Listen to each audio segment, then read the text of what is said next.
안녕하세요, 인프라빠입니다. 네이버 블로그 하시는 분의 저승사자 바로 저품질입니다. 오늘은 저품질의 정의, 저품질의 증상, 저품질 확인 방법, 그리고 선택과 탈출 방법까지 한 번에 정리해 드리겠습니다. 구독과 알림 설정은 제게 큰 힘이 됩니다.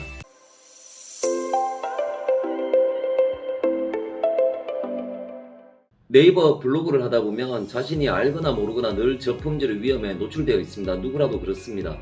심한 경우 자신의 블로그가 저품질에 빠진 상태인지도 모르고 계속 포스팅 하시는 분들도 의외로 많습니다. 자, 저품질이 뭘까요? 아주 간단하게 노출 제한입니다. 내가 발행한 글들이 검색이 안 되는 겁니다. 왜 네이버는 검색이 안 되게 할까요? 첫째, 공익적 목적. 둘째, 검색자의 만족도 증가. 셋째, 네이버의 이익 침해. 요 세 가지입니다. 자, 크게 이 세 가지로 분류할 수 있는데요. 그러면 이 저품질은 누가 판단할까요? 네이버 자기 마음대로입니다. 자기들이 만들어 놓은 기준으로 저품질에 빠뜨립니다. 자, 어떤 기준일까요? 명확하지 않습니다. 아주 두리뭉실한 기준뿐입니다. 그 기준을 공개할까요? 안 합니다. 절대 안 합니다. 수십만 건의 이의 제기를 네이버가 어떻게 감당하겠습니까? 기준 공개는 고사하고 저품질 블로그는 없다라는 공식 입장을 고수할 뿐입니다. 자, 그건 네이버의 거짓말입니다. 문서 한 건 한 건마다 분명히 노출 제한이 있고 블로그 전체에 노출 제한이 현실적으로 엄연히 존재합니다. 지난 영상에서 네이버에는 문서가 발행되면 노출시킬지 말지, 그리고 어디에 노출시킬지를 결정할 때 그 문서 하나만을 노출 보는 관점과 문서와 별개로 블로그 전체를 바라보는 두 가지 관점을 동시에 가진다라고 설명드렸는데요. 하나의 문서와 전체 문서는 다이아 로직 그리고 시랭코 로직과 연결됩니다. 이 두 가지는 서로 이제 분리된 것이 아니라 하나로 보는 관점을 가지라고 말씀드린 부분도 기억이 나실 겁니다. 문서 하나가 잘못된 문서이면 해당 문서의 노출 제한이 걸리지만 이렇게 잘못된 문서들이 다수 발행과 반복이 되면 전체 문서, 즉 블로그를 저품질에 빠지게 만듭니다. 전체 문서, 즉 그 블로그 자체가 저품질에 빠지면 새로 발행하는 양질의 문서도 노출 제한에 걸리게 되는 겁니다. 즉 개별 문서와 전체 문서는 가역적 상호작용을 한다라고 이해하시면 좋을 것 같습니다. 이 이미지 한번 보실까요? 저품질 정의에 대한 개요는 말씀드렸으니까 저품질의 일반적인 증상과 저품질의 원인은 무엇인지, 그리고 저품질이 맞는지 아닌지 확인하는 방법에 대해 말씀드리도록 하겠습니다. 저품질의 원인을 알아야 아직 저품질에 빠지지 않은 분은 예방하실 수 있을 거고요. 현재 저품질에 빠지신 분은 탈출하는 데 도움이 되지 않을까 싶습니다. 저품질의 원인은 여러 가지가 있습니다. 그중 가장 안타까운 저품질의 원인이 포스팅 알바, 그러니까 받아쓰기의 경우가 아닌가 싶습니다. 업체의 가머니슬로 받은 원고 그대로, 받은 이미지 그대로 몇 번 혹은 몇십 번 올렸더니 내 글 전부가 안드로메다로 가는 경우가 가장 안타까울 것 같습니다. 저품질 원인에 대해서 이 영상에서 상세히 설명드리면 영상이 너무 길어질 것 같으니까 가장 흔한 두 가지 실수 저품질 블로그, 저품질 원천 봉쇄 10가지, 이 두 영상을 참고해 주시면 저품질 원인에 대해서는 파악이 될 것 같습니다. 저품질인지 아닌지를 확신해야 대처를 하지 않겠습니까? 제가 늘 말씀드리듯이 1 아니면 0, yes 아니면 no, 이런 관점보다는 좀 더 유연한 관점을 가지셔야 하는데요. yes, no보다는 빈도와 정도 혹은 게이지로 네이버 알고리즘을 보셔야 합니다. 저품질도 마찬가지입니다. 저품질의 증상을 살펴보면 단 한 개의 글도 검색이 안 되는 경우도 있고, 일부 카테고리에서는 노출이 되기도 하고, 또는 조회수가 많이 낮은 키워드에서는 노출이 되어 있기도 합니다. 그리고 페이지가 뒤로 많이 밀리는 경우도 흔하고요. 어디서부터 어떻게 저품질로 보느냐의 기준에 대한 의견은 조금씩 다를 수 있다라는 점을 여러분이 이해해 주셨으면 합니다. 싹 다 안 보여야 저품질이다라는 말은 틀린 말입니다. 일부가 보여도 저품질인 경우가 많습니다. 자, 여기서 아주 중요한 팁. 초보 블로그 분들은 자기 글이 한두 개 안 보이면 저품질 아닌가요? 저품질 아닌가요? 라고 다소 예민한 반응을 보이시는데요. 물론 저품질인 경우는 아주 가끔은 있을 수는 있겠지만 초보 블로그 분들의 대부분은 저품질이 아니라 누락이 많고요. 또 누락을 네이버 실수라고 생각하시는 분도 엄청 많은데요.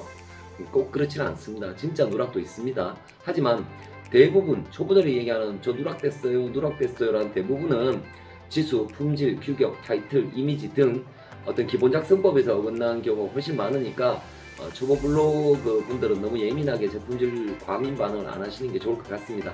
자, 그럼 제품질 확인법을 알아보도록 하겠습니다. 화면 아래쪽에 서백균 아카데미 카페 링크와 오픈 채팅방 링크가 남겨져 있습니다. 누구라도 언제라도 환영합니다. 초급, 중고급, 현업 이렇게 세 가지로 나누어져 있으니까 본인에게 맞는 채팅방으로 오시면 될 것 같습니다. 돈 드는 일 아니니까 오시고요. 오셔서 구경만 해도 블로그 공부에 도움이 될 것 같습니다. 구독, 좋아요.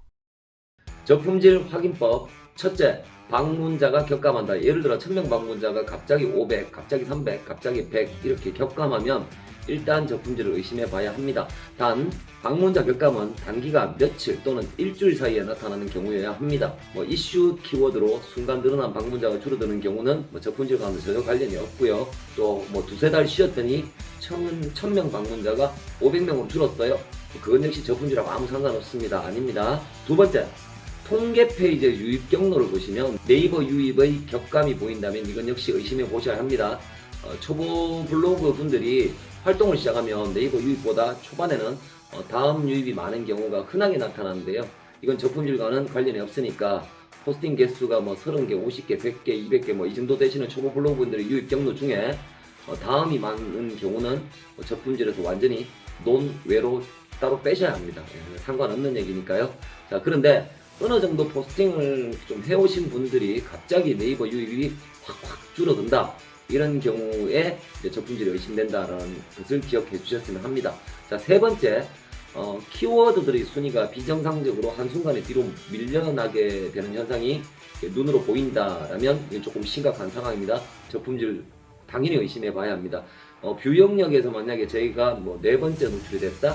근데 시간이 좀 지나서 7번째, 8번째, 조금 더 시간이 지나서 10번째, 12번째, 그리고 좀 지나서 14번째, 이렇게 서서히 밀려나는 것은 너무나 자연스러운 현상입니다. 근데 뷰 영역 4번째 있던 글이 한순간에 18번째, 34번째 등으로 밀려나기도 하고 또 함께 다른 제 포스팅들이 그와 같은 현상을 동시에 보인다라면 이건 정말 조심하셔야 되고 저품질 블로그로 의심해봐도 충분합니다. 근데 여기서 또 하나의 주의사항이 있습니다.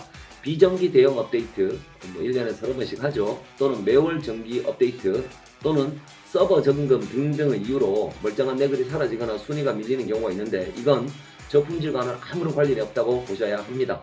자, 네 번째, 글 제목을 그대로 복사해서 검색창에 붙여넣기 한 후 검색 결과를 보시면 내 글이 뷰 영역 상단에 위치해 있어야 합니다. 그런데 내 글이 한참 뒤에 있거나 내 글이 보이지 않는 경우 엔드입니다. 그리고 타이틀 앞뒤에, 제목 앞뒤에 큰 따옴표를 붙여 검색했는데 검색 결과가 없는 경우, 자, 이 두 가지가 동시에 나타나는데 내 글의 상당수의 이런 현상이 동시에 존재한다 라면 이거 저품질 의심해 봐야 합니다. 자, 위 네 가지를 확인했는데 세 가지 이상에 해당된다면 저품질로 보셔야 합니다.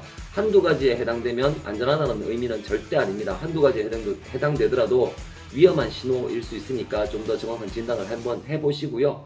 원인을 찾아서 반드시 빨리 원인 찾아야 합니다. 원인 찾아서 벗어나셔야 할 것 같습니다. 자, 이 이미지 한번 보실까요? 저품질이라고 판단되면 선택을 하셔야 합니다. 어떤 선택을 하냐면 저품질을 탈출할 것이냐 아니면 버리고 새 블로그에서 다시 시작할 것이냐를 좀 신중하게 선택을 하셔야 합니다. 저품질이 존재하지 않는다라는 부분에 대해서 소수의 의견은 저품질 컨텐츠는 있어도 저품질 블로그는 없다라는 해석도 존재합니다. 참고하시고요. 이와 유사하게 저품질 블로그도 탈출해서 살려야 한다라는 의견과 버리고 새 블로그를 시작해야 한다는 의견이 양립하는데요. 여러분의 의견은 어떻습니까? 네이버를 볼 때 분절적 사고로 보지 말고 연결적 사고로 보아야 한다라고 제가 몇 번을 말씀드렸는데요. 탈출한다? 탈출 안 한다? 이렇게 보지 말고요. 좀 더 유연한 선택을 하시는 게 좋을 것 같습니다. 이 부분에 대한 제 개인적인 의견은 이렇습니다. 오랜 기간 동안 운영해 왔고 발행 문서량이 대단히 많고 블로그 지수와 랭킹이 매우 높은 상태였으며 방문자가 꽤 많았었던 블로그의 경우 탈출을 저는 권유를 드리고요. 그렇지 않은 대다수의 블로그는 새로 시작하기를 권유드리는 편인데요. 이건 어디까지나 제 사견일 뿐입니다. 우리가 블로그를 운영하다 보면 상단 노출이 잘 되고 꽤 좋은 결과를 내어도 늘 아쉬움이 남는데요. 내가 지금 알고 있는 것을 그때도 알았더라면 이라는 책의 제목 같은 아쉬움 말입니다. 마음먹기가 어려워서 그렇지 새 블로그 시작하면 새 마음으로 새 출발하는 설레임도 좀 있고요. 카테고리도 깔끔해지고요. 이미 상당한 노하우가 여러분한테 쌓여 있어서 이전 블로그보다는 뭐 훨씬 잘할 가능성이 높기 때문에 웬만하면 좀 상처 많고 스크래치 많고 스팸 지수 많은 그 블로그를 살리기보다는 새 블로그를 권유를 해드리는 편입니다.